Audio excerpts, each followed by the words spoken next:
Bonjour, avec l'aide de Dieu, on va apprendre la deuxième partie de l'introduction du Rambam Mishneh Torah.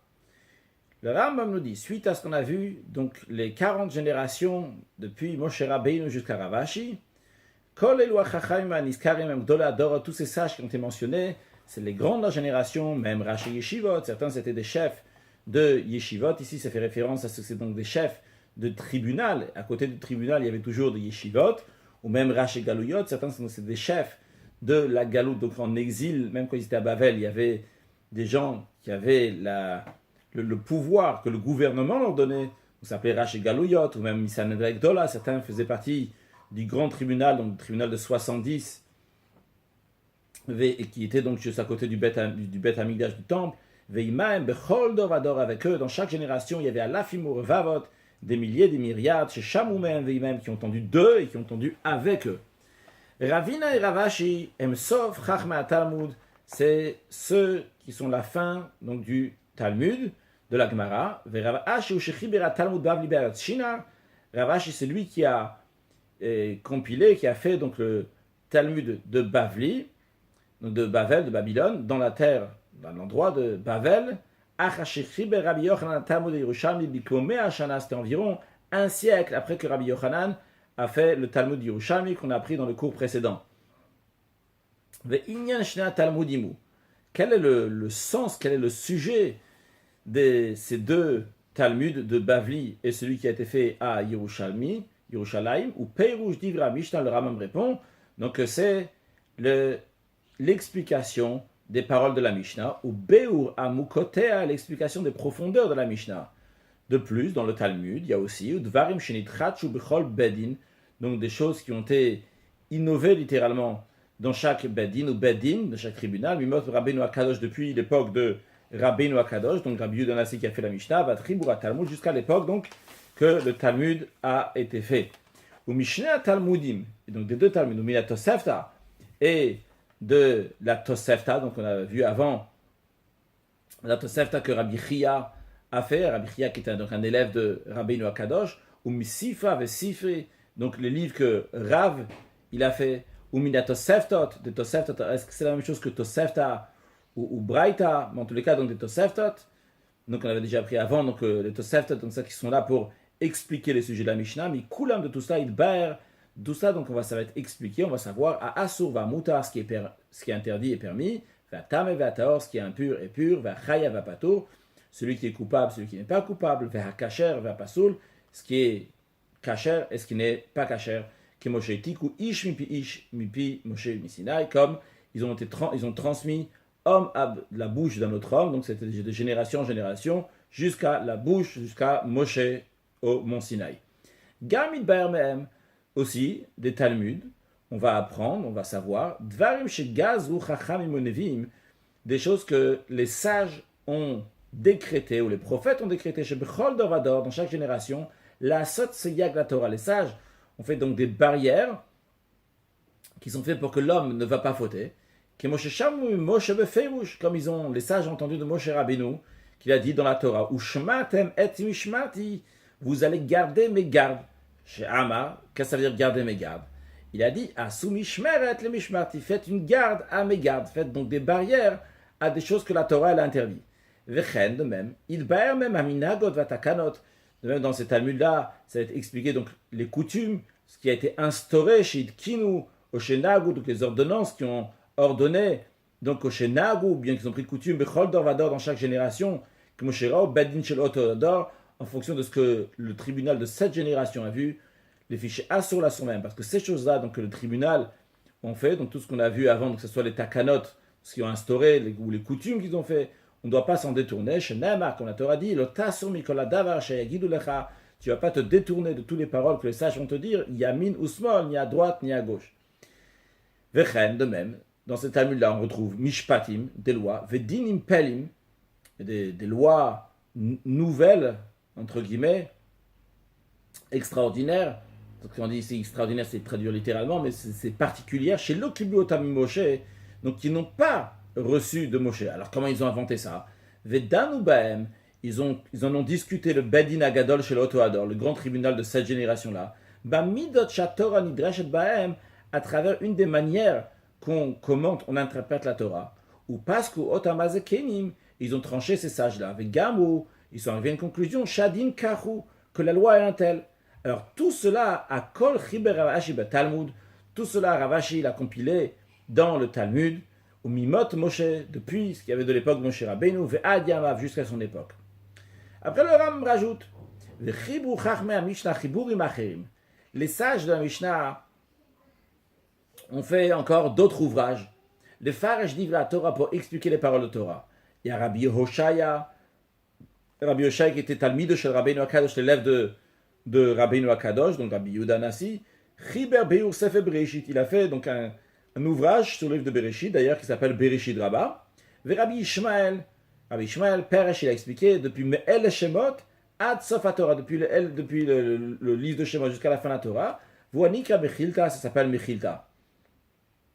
Rabbi Akiva, et aussi Rabbi Akiva, Chiber Mechilta, lui aussi il a fait un Mechilta. Mechilta, c'est la traduction littérale de Mechilta, c'est la traduction d'une Mida, comme une Mida Shatora Midrashet Baem. C'est une manière donc d'expliquer la Torah.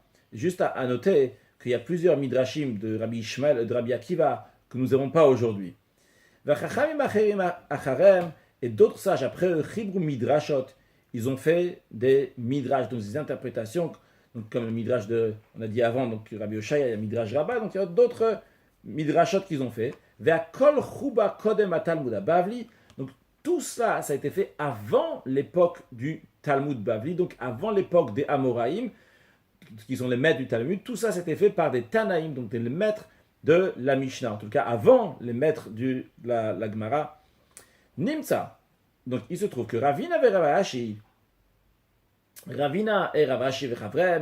leurs collègues de Ravina et Ravashi, qu'on a dit, Sok Dole Chachmi Israël, c'est la fin donc des grands sages du peuple juif. Quels sages du peuple juif? Amatikim Torah Shebe'alpe, de ceux qui ont transmis la Torah orale, Veshegazu Gzerot, qui ont fait des décrets, Veitkinu Takanot, ils ont institué des ordonnances, Inigu Minagot, ils ont introduit des coutumes, ou Pashtu Gzerotam Vetakanotam Minagotam, et leurs décrets, ce qu'ils ont instauré, leurs coutumes, ont été diffusés B'chol Israël, dans tout le peuple juif, B'chol Mekomot Moshotem, dans tous les endroits où ils étaient. Donc ça, c'était à l'époque du Talmud, et tout ce qui a été écrit jusqu'à Ravashi, donc à l'époque du Talmud, ça a été pris par tout le peuple juif.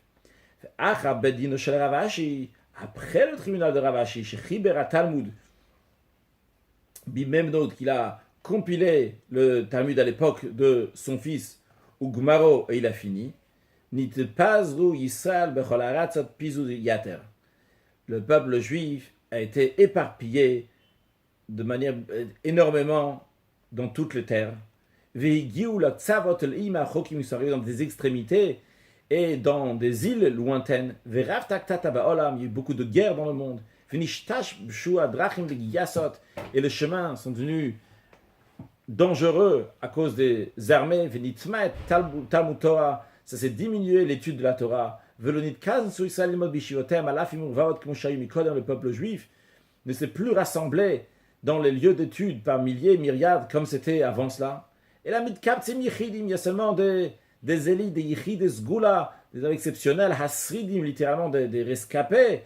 Donc, Kasher Hashem Koré, ça vient du langage du verset, ce que Hashem appelle, sur ce qu'ils entendent que Hashem appelle, ce qu'ils ressentent, donc le besoin d'étudier, B'chol Irvaïr dans chaque ville, B'chol Medina dans chaque pays, Ve'oskim Batorah, ils étudient la Torah, mais Vinim, et ils comprennent, Mechibur et Achachem Kulam, dans les ouvrages de tous les sages, Ve'yodim Mem Derech HaMishpat Eachu, et ils savent donc à travers ces livres-là, quelle est la justice, comment il faut juger. Maintenant, tous ces tribunaux qui sont venus après l'époque du Talmud, dans chaque pays. Gazar, il a fait des décrets, Hoïdki, il a instauré, Hoïnig, il a fait des coutumes, Livne Medinato pour les gens de son pays, ou Livne Medinot, ou bien pour plusieurs pays. L'Opashtumba Savechol Israël. Contrairement à ce qu'on a vu avant pour le Talmud, que leurs coutumes et ce qu'ils ont instauré, c'était pour tout le peuple juif, eux, ceux qui sont venus après Ravina et Ravashi, ceux qui sont venus après le Talmud, eh bien leur décret n'est pas parti dans tout le peuple juif. Pourquoi? Pour une raison simple. Parce qu'ils n'habitaient pas ensemble, ils étaient loin l'un de l'autre. La difficulté de passer d'un endroit à l'autre. Maintenant, Yod Bedin Shelot HaMedina Yichidim. Maintenant, puisque le tribunal de ce pays-là, ils sont seuls, ils ne sont pas avec les autres sages. Ou Bedin Agadol Shel Shivim Batal Mikamashanim. Et le tribunal de 70, c'est déjà annulé depuis des années, celui qui était à côté du temple. Kodem Chibura Talmud, c'est annulé avant que le Talmud a été, bien avant que le Talmud a été composé. C'est pour cela, les filles, en conséquence de cela, on ne peut pas dire aux gens de ce pays-là de se comporter comme les gens de l'autre pays, parce que ce n'est pas le tribunal de 70 qui a décidé ça pour tout le peuple juif. Et ce n'est pas des choses aussi qui ont été prises dans le Talmud que tout le monde a pris. On ne dit pas à ce tribunal-là, on dit, ah tiens, le tribunal là-bas dans l'autre pays a dit ça, toi aussi, tribunal de tel pays, tu dois dire la même chose. Non. De même. Si un des Géonim, on va voir dans la suite, c'est qui ces Géonim, qui sont après l'époque du Talmud. Si un d'eux, il a appris chez Derech HaMishpat Karu que la manière de juger est ainsi. Après, il y a un autre tribunal qui est venu après. Et eux, ils ont dit, nous, quand l'autre tribunal qui vient après, le Géonim ou le Gaon, singulier, il voit que, d'après ce qui est écrit dans le Talmud, ça ne correspond pas à ce que ce Gaon ou ce Géonim ont dit, eh bien, En Shomim la Rishon. On n'écoute pas le premier. El al Mishadat Notalit Varab. On va d'après celui que la conscience de Bedin actuel dit que ça a l'air qu'il faut faire. Ben Rishon Ben Acharon, qu'il soit le premier ou le dernier. Il n'y a plus cette hiérarchie qui est juste après, donc, entre le Talmud qu'il y avait dans le Talmud, qu'à ce moment-là, tout le monde doit écouter ce qui est écrit dans le Talmud. Ça, si quelqu'un vient juste après, il voit que ce n'est pas la même chose, eh bien, il dit, tiens, dans le Talmud, on comprend différemment, eh bien, on va trancher différemment. On va conclure avec un sujet de Chassidut, en ce qui concerne ce qu'on a vu, qu'il ne faut pas se détourner de ce que les sages nous enseignent, Yamin nous sont à la droite et à gauche, dans la parashat Toldot de Chelek Hel Ikute Sichot, le rabbi rentre sur un détail de Rabotenu.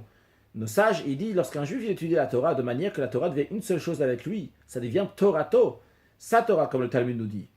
Et à ce moment-là, évidemment, on peut l'appeler Rabotenu, un sage, un maître. Alors à ce moment-là, lui-même, il est patron de la Torah. Et sur lui, les sages disent, Man Malche Rabbanan, c'est qui? Les rois, c'est les Rabbanan. Ce que les Rabbanan, les sages, sont les Batim, sont ceux qui ont le pouvoir, ceux qui sont les rois. Et comme il va trancher la halakha, c'est comme ça que la chose va se passer. Et comme le sage dit sur le verset, tu n'as pas de détourner de ce qu'ils vont te dire à droite et à gauche. Il y a écrit que même dans un cas que les sages te disent que la droite elle est gauche et que la gauche elle est droite, même quand la Torah elle dit, Torah Temet, c'est une Torah de vérité qui dit que c'est la gauche, et les sages disent que c'est la droite, bien la Torah elle dit que tu dois les écouter. Et les rabbis disent encore plus loin que ça. Par le fait que les sages disent que la gauche elle est droite, eh bien, ça devient une droite. Parce que puisque cette Torah Tem est une Torah de vérité qui te dit l'ota sur que tu ne dois pas te détourner, eh bien, ça ne veut pas dire que ça reste la gauche, on te dit quand même, crois que c'est la droite. Et la Torah te dit, fais pas le contraire des sages, ou bien fais comme les sages te disent. Non, c'est pas possible que la Torah Tem est une Torah qui est vraie, va te dire de faire quelque chose qui n'est pas vrai. Seulement, cela veut dire que sans regarder, par le fait que Torah Emet, elle te dit bien que c'est appelé la gauche. Mais la Torah, elle a donné la force aux Rabbanan que par leur psal-din, par cela qu'ils vont trancher d'une certaine manière, eh bien cette gauche va vraiment devenir et être une droite. Excellente journée.